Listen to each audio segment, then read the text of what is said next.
What is up, everybody? We are back with an episode of Bullish's Top Stocks to Watch this week and why. Before we jump into it, as always, a couple things. Hey, these are only my opinions. Do your own due diligence.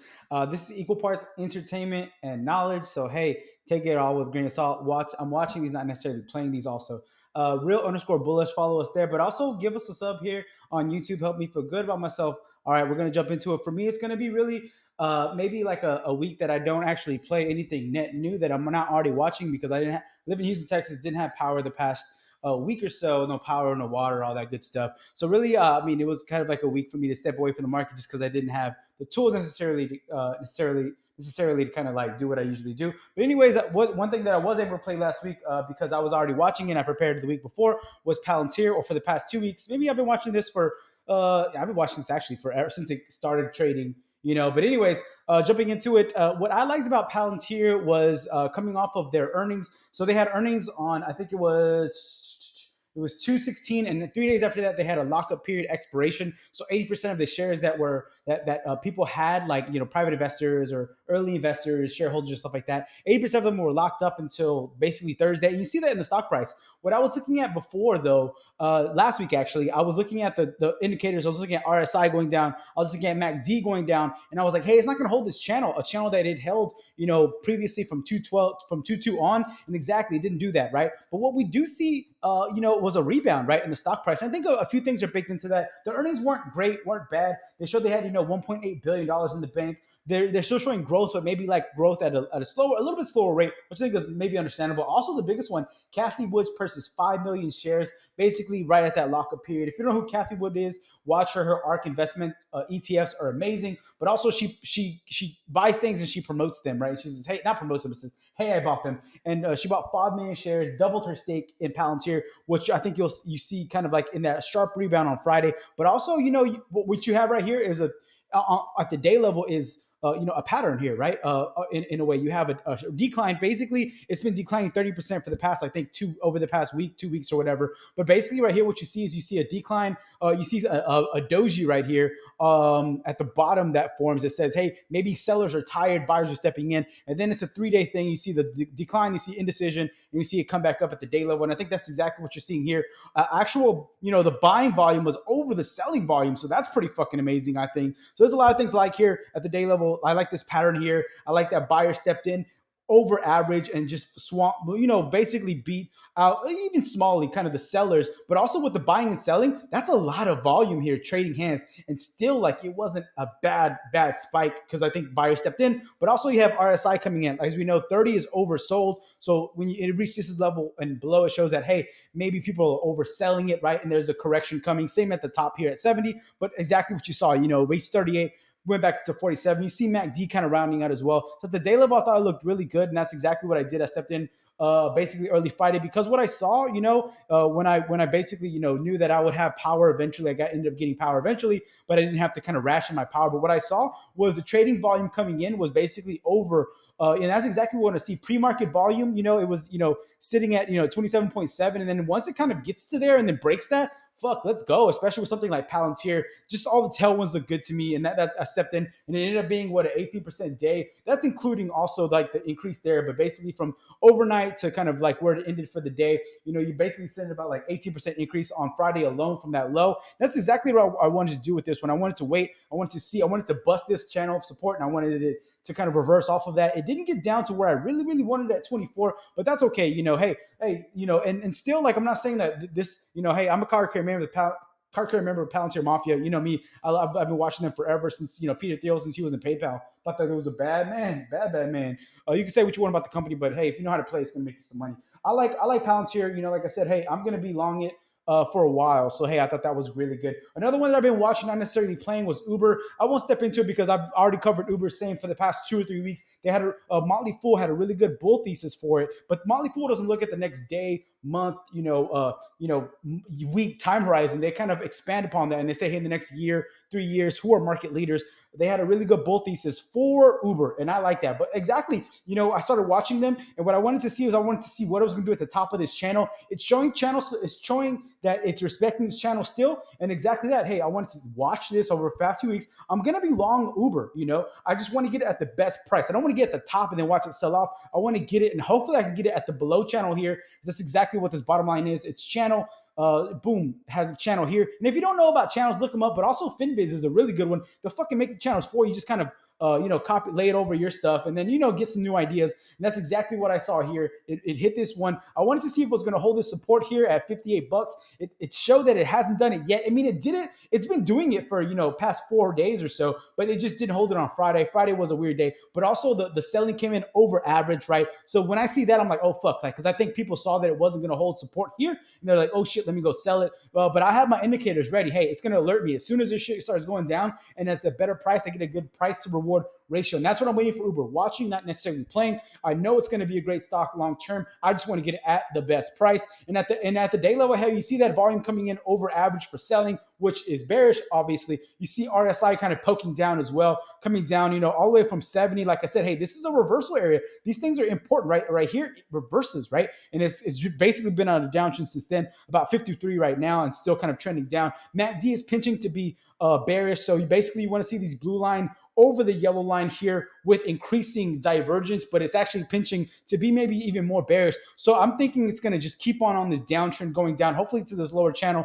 where I can scoop it up. But still, it's still the uptrend overall. At the month level, sometimes if you look at the day levels, you get in the weeds of things, you don't see the overall picture. So I like stepping back into the week level. So over the week level, it's making higher highs and higher lows still. It's fucking bullish. There's a channel coming in. It's almost a symmetric triangle in a way. The week level, like we looked at before, it's still in an uptrend.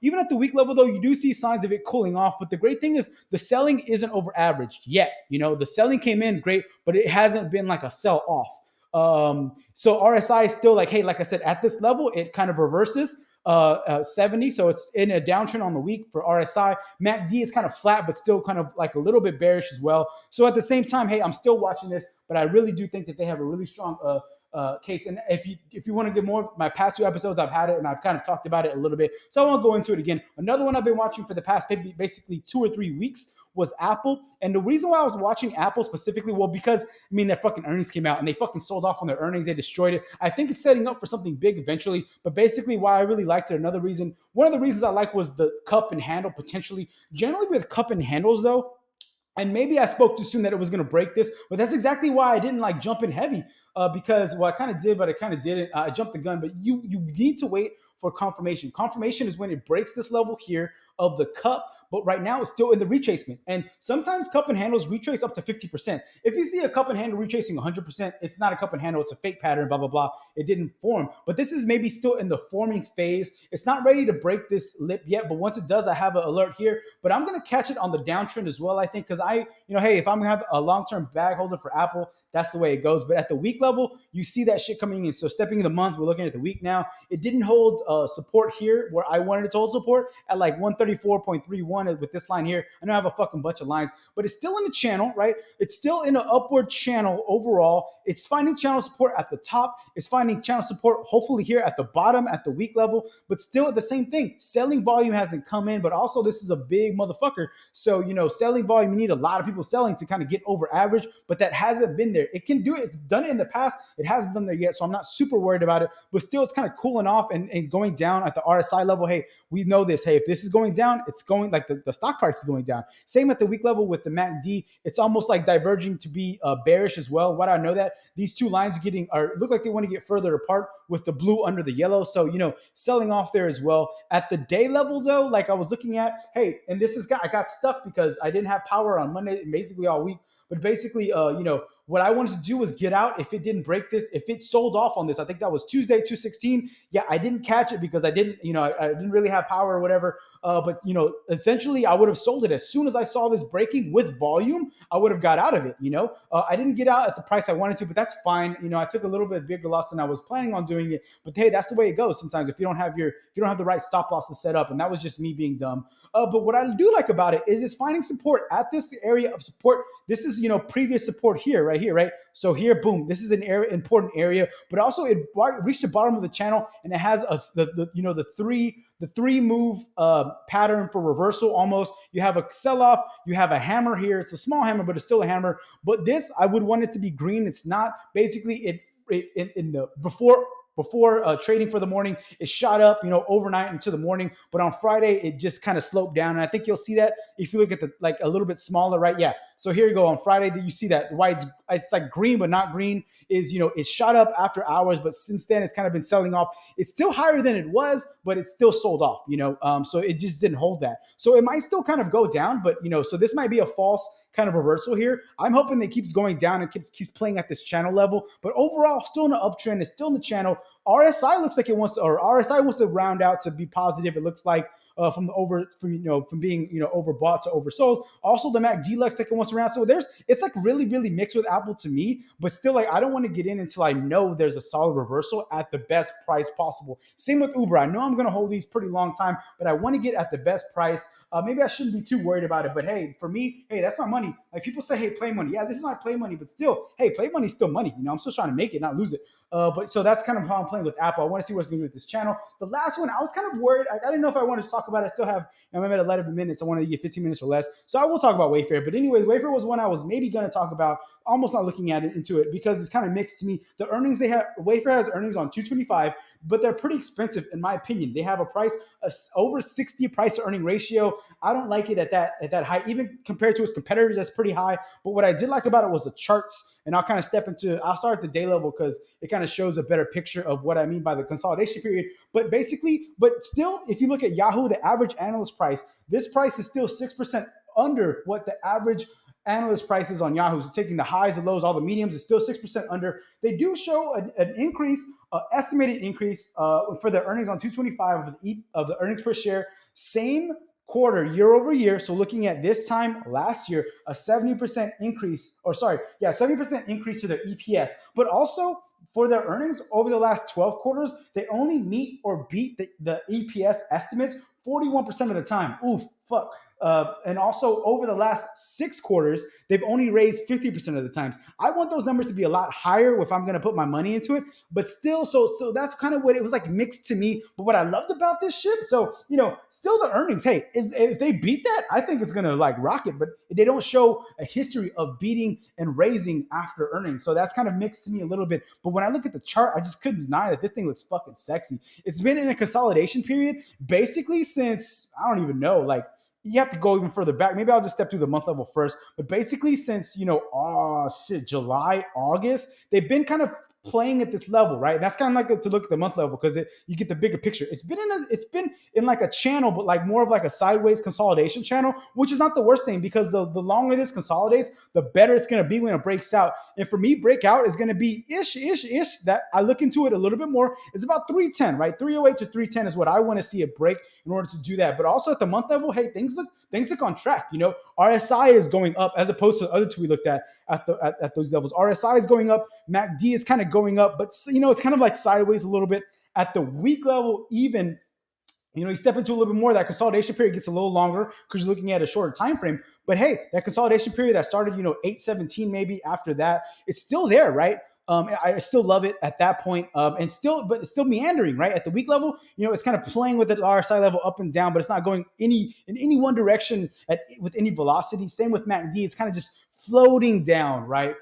So I think that's a good sign. But then when you look at the day level, like, I don't know, maybe it's trying to set up for something a little bit, in the short time frame. But hey, look at this long ass consolidation period. This is what we looked at. 827 is when it kind of went on to this. 9.4 is when it caught this channel support line here. And it's basically been playing with this the whole time, with the highs basically where we're at of 312.94. So I want to see it maybe break that. I think, 311, 310 is when I have the alert for me. But hey, long consolidation period, long base, hopefully a longer increase.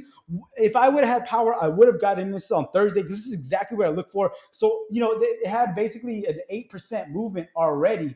So, hey, take it with a grain of salt, I guess. But basically, 8% movement is what I try to go for pre-earnings, right? So to me, if I would have saw this on Thursday or even Wednesday, I would have liked it because I would have saw exactly this. It's slamming into this fucking support here. It holds support, and then you see that volume coming in on Friday. I like that it's decreasing bearish volume. Like you see like a hard selling day, maybe then a little bit less and a little bit less. And of course, bulls take over and go from there. You see RSI, not just a gradual increase as we saw before, but a sharp increase up at the day level. MACD is like, and goes back up. So I love this. I would have gotten in on this on Friday, probably Thursday, but maybe even Friday for sure, early morning if I would have saw this, because I'm sure that this motherfucker just went up and up. Yep, exactly. It just went up and up and up on Thursday.